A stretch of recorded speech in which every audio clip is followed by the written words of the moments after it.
अवतार का शाब्दिक अर्थ है भगवान का अपनी स्वातंत्र्य शक्ति के द्वारा भौतिक जगत में मूर्त रूप से आविर्भाव होना या प्रकट होना। अवतार की सिद्धि दो दिशाओं में मानी जाती है। एक तो अपने रूप का परित्याग कर कार्यवश नवीन रूप का ग्रहण करना तथा दूसरा नवीन जन्म ग्रहण करना। श्रीमद्भागवत गीता के चतुर्थ अध्याय के सुप्रसिद्ध 7वें एवं 8वें श्लोक में भगवान ने स्वयं अवतार का प्रयोजन बताते हुए कहा है कि जब जब धर्म की हानि और अधर्म का उत्थान हो जाता है, तब तब सज्जनों के परित्राण और दुष्टों के विनाश के लिए मैं विभिन्न युगों में माया का आश्रय लेकर उत्पन्न होता हूँ।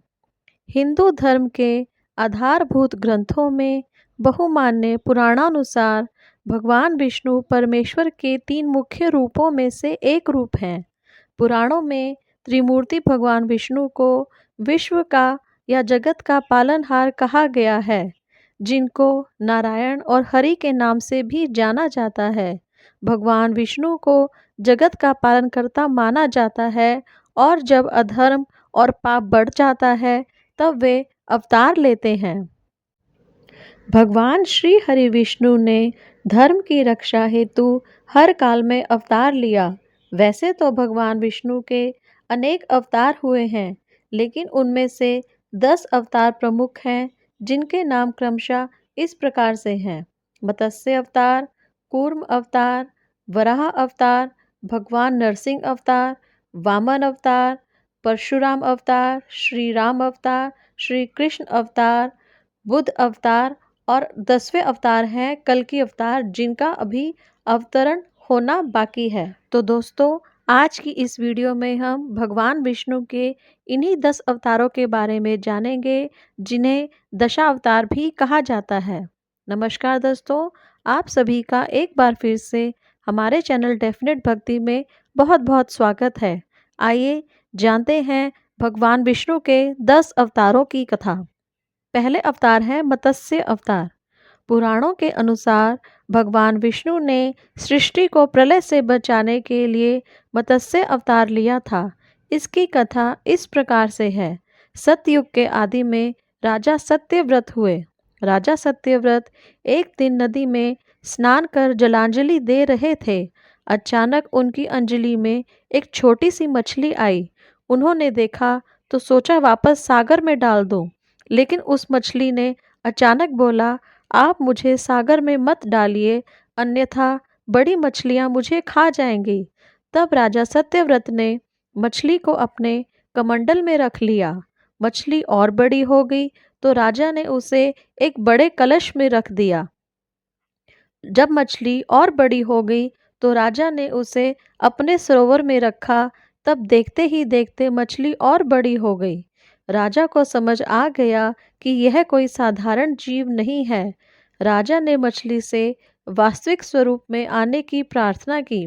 राजा की प्रार्थना सुन साक्षात 4 भुजाधारी भगवान विष्णु प्रकट हो गए और उन्होंने कहा कि ये मेरा मत्स्य अवतार है। भगवान ने सत्यव्रत से कहा, सुनो राजा, आज से 7 दिन बाद प्रलय होगी, तब मेरी प्रेरणा से एक विशाल नाव तुम्हारे पास आएगी।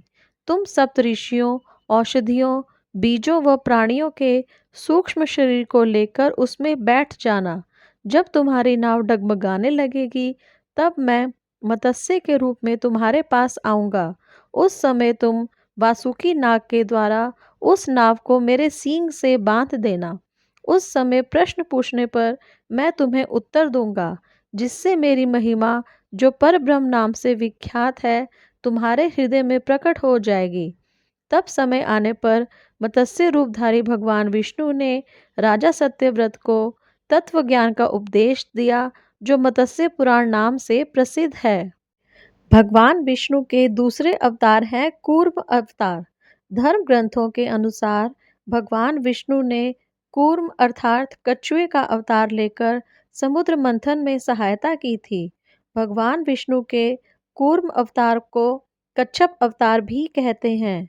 इसकी कथा इस प्रकार से है। एक बार महर्षि दुर्वासा ने देवताओं के राजा इंद्र को श्राप देकर श्रीहीन कर दिया। इंद्र जब भगवान विष्णु के पास गए तो उन्होंने समुद्र मंथन करने के लिए कहा। तब इंद्र भगवान विष्णु के कहे अनुसार दैत्यों व देवताओं के साथ मिलकर समुद्र मंथन करने के लिए तैयार हो गए। समुद्र मंथन करने के लिए मंदराचल पर्वत को मथानी एवं नागराज वासुकी को नेति बनाया गया।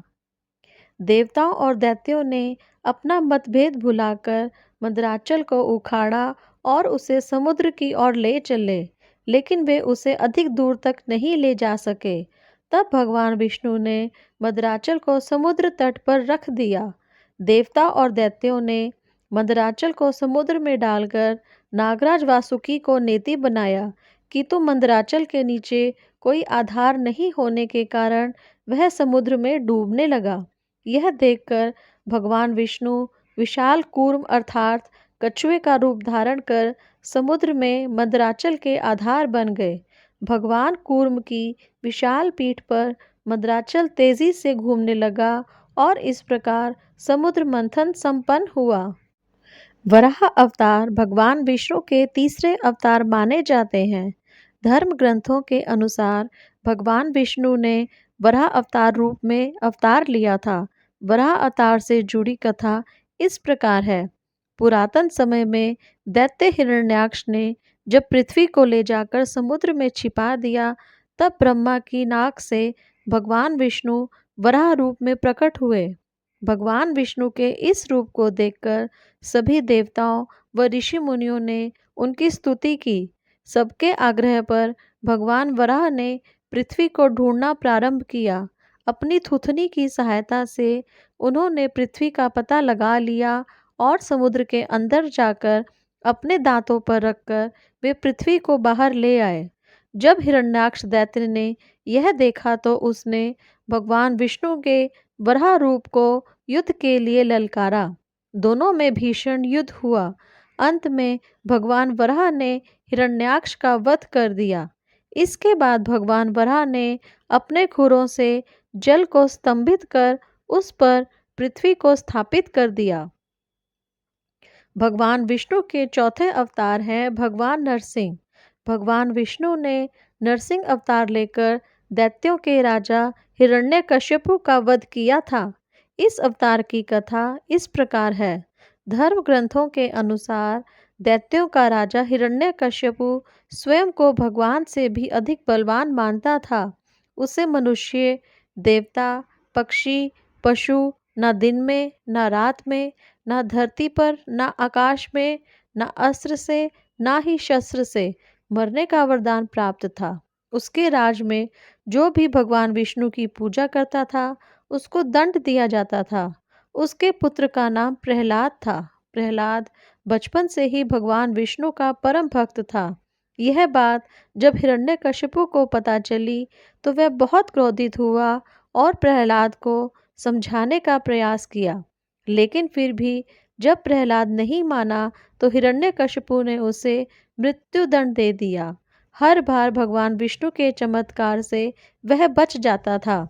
हिरण्यकशिपु की बहन होलिका, जिसे अग्नि से ना जलने का वरदान प्राप्त था, वह प्रहलाद को लेकर धधकती हुई अग्नि में बैठ गई।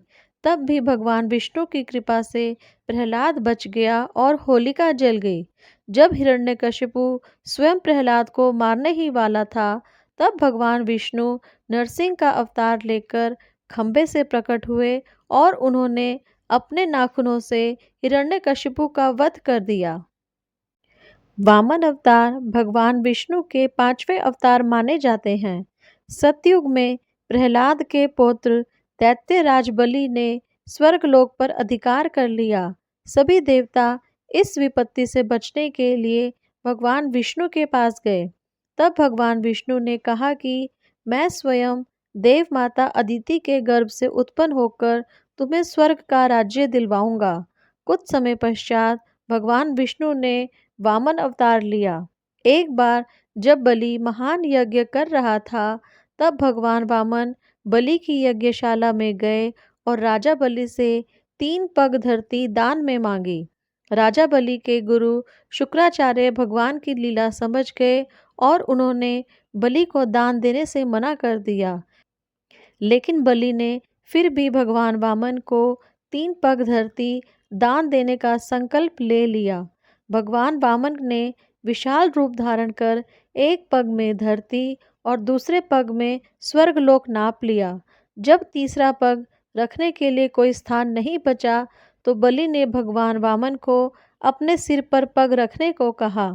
बलि के सिर पर पग रखने से वह सुतल लोक पहुंच गया। बलि की दानवीरता देखकर भगवान ने उसे सुतल लोक का स्वामी भी बना दिया। इस तरह भगवान वामन ने देवताओं की सहायता कर उन्हें स्वर्ग पुनः लौटाया।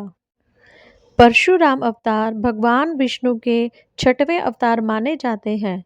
हिंदू धर्म ग्रंथों के अनुसार परशुराम भगवान विष्णु के प्रमुख अवतारों में से एक थे। भगवान परशुराम के जन्म के संबंध में 2 कथाएं प्रचलित हैं। हरिवंश पुराण के अनुसार उन्हीं में से एक कथा इस प्रकार है। प्राचीन समय में महिष्मती नगरी पर शक्तिशाली हैहय वंशी क्षत्रिय कार्तवीर्य अर्जुन सहस्त्रबाहु का शासन था। वह बहुत अभिमानी था और अत्याचारी भी था।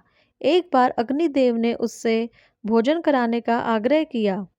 तब सहस्त्रबाहु ने घमंड में आकर कहा कि आप जहाँ से चाहे भोजन प्राप्त कर सकते हैं, सभी और मेरा ही राज है। तब अग्निदेव ने वनों को जलाना शुरू किया। एक वन में ऋषि आपव तपस्या कर रहे थे। अग्नि ने उनके आश्रम को भी जला डाला। इससे क्रोधित होकर ऋषि ने सहस्त्रबाहु को श्राप दिया कि भगवान विष्णु परशुराम के रूप में जन्म लेंगे और न सिर्फ सहस्त्रबाहु बल्कि समस्त क्षत्रियों का सर्वनाश करेंगे। इस प्रकार भगवान विष्णु ने भार्गव कुल में महर्षि जमदग्नि के 5वें पुत्र के रूप में जन्म लिया। भगवान विष्णु के 7वें अवतार श्री राम अवतार हैं। त्रेता युग में जब राक्षस राज रावण का बहुत आतंक था, उससे देवता भी डरते थे। उसके वध के लिए भगवान विष्णु ने राजा दशरथ के यहाँ माता कौशल्या के गर्भ से पुत्र रूप में जन्म लिया। इस अवतार में भगवान विष्णु ने अनेक राक्षसों का वध किया और मर्यादा का पालन करते हुए अपना जीवन यापन किया। पिता के कहने पर वनवास गए। वनवास भोगते समय राक्षस राज रावण उनकी पत्नी सीता का हरण कर ले गया। सीता की खोज में भगवान लंका पहुँचे। वहाँ भगवान श्री राम और रावण का घोर युद्ध हुआ, जिसमें रावण मारा गया। इस प्रकार भगवान विष्णु ने राम अवतार लेकर देवताओं को भय मुक्त किया। भगवान विष्णु के 8वें अवतार श्री कृष्ण अवतार हैं। द्वापर युग में भगवान विष्णु ने श्री कृष्ण अवतार लेकर अधर्मियों का नाश किया। भगवान श्री कृष्ण का जन्म कारागार में हुआ था। इनके पिता का नाम वसुदेव और माता का नाम देवकी था। भगवान श्री कृष्ण ने इस अवतार में अनेक चमत्कार किए और दुष्टों का सर्वनाश किया। कंस का वध भी भगवान श्री कृष्ण ने ही किया। महाभारत के युद्ध में अर्जुन के सारथी बने और दुनिया को गीता का ज्ञान दिया। धर्मराज युधिष्ठिर को राजा बनाकर धर्म की स्थापना की। भगवान विष्णु का ये अवतार सभी अवतारों में सबसे श्रेष्ठ माना जाता है। भगवान विष्णु के 9वें अवतार बुद्ध अवतार हैं। धर्म ग्रंथों के अनुसार बौद्ध धर्म के प्रवर्तक गौतम बुद्ध भी भगवान विष्णु के ही अवतार थे, परंतु पुराणों में वर्णित भगवान बुद्ध देव का जन्म गया के समीप कीकट में हुआ बताया गया है और उनके पिता का नाम अजन बताया गया है। यह प्रसंग पुराण वर्णित बुद्धावतार का ही है। एक समय दैत्यों की शक्ति बहुत बढ़ गई। देवता भी उनके भय से भागने लगे। राज्य की कामना से दैत्यों ने देवराज इंद्र से पूछा कि हमारा साम्राज्य स्थिर रहे, इसका उपाय क्या है। तब इंद्र ने शुद्ध भाव से बताया कि सुस्थिर शासन के लिए यज्ञ एवं वेद विहित आचरण आवश्यक है। तब दैत्य वैदिक आचरण एवं महायज्ञ करने लगे, जिससे उनकी शक्ति और बढ़ने लगी। तब सभी देवता भगवान विष्णु के पास गए, तब भगवान विष्णु ने देवताओं के हित के लिए बुद्ध का रूप धारण किया। उनके हाथ में मार्जनी थी और वे मार्ग को बुहारते हुए चलते थे। इस प्रकार भगवान बुद्ध दैत्यों के पास पहुँचे और उन्हें उपदेश दिया कि यज्ञ करना पाप है, यज्ञ से जीव हिंसा होती है, यज्ञ की अग्नि से कितने ही प्राणी भस्म हो जाते हैं। भगवान बुद्ध के उपदेश से दैत्य प्रभावित हुए। उन्होंने यज्ञ व वैदिक आचरण करना छोड़ दिया। इसके कारण उनकी शक्ति कम हो गई और देवताओं ने उन पर हमला कर अपना राज्य पुनः प्राप्त कर लिया। भगवान विष्णु के दशावतारों में 10वां अवतार कल्कि अवतार है। धर्म ग्रंथों के अनुसार भगवान विष्णु कलयुग में कल्कि रूप में अवतार लेंगे। कल्कि अवतार कलयुग व सतयुग के संधि काल में होगा। यह अवतार 64 कलाओं से युक्त होगा। पुराणों के अनुसार उत्तर प्रदेश के मुरादाबाद जिले के शंभल नामक स्थान पर विष्णु यशा नामक तपस्वी ब्राह्मण के घर भगवान कल्कि पुत्र रूप में जन्म लेंगे। कल्कि देवदत्त नामक घोड़े पर सवार होकर संसार से पापियों का विनाश करेंगे और धर्म की पुनः स्थापना करेंगे। तभी सतयुग का प्रारंभ होगा। तो दोस्तों, हम आशा करते हैं कि आपको हमारी आज की यह वीडियो पसंद आई होगी। भगवान विष्णु के 10 अवतारों के विस्तृत कथा सुनने के लिए डिस्क्रिप्शन बॉक्स में दिए गए लिंक पर क्लिक कीजिए। और अगर आपको हमारी वीडियो पसंद आई हो तो वीडियो को कृपया करके ज़्यादा से ज़्यादा शेयर और लाइक कीजिए और साथ ही अपने मित्रों, सगे संबंधियों के साथ भी साझा कीजिए ताकि अधिक से अधिक लोगों के पास यह वीडियो पहुंच सके। जल्दी ही मिलते हैं एक नई वीडियो में। तब तक के लिए धन्यवाद। नमस्कार। जय माता दी।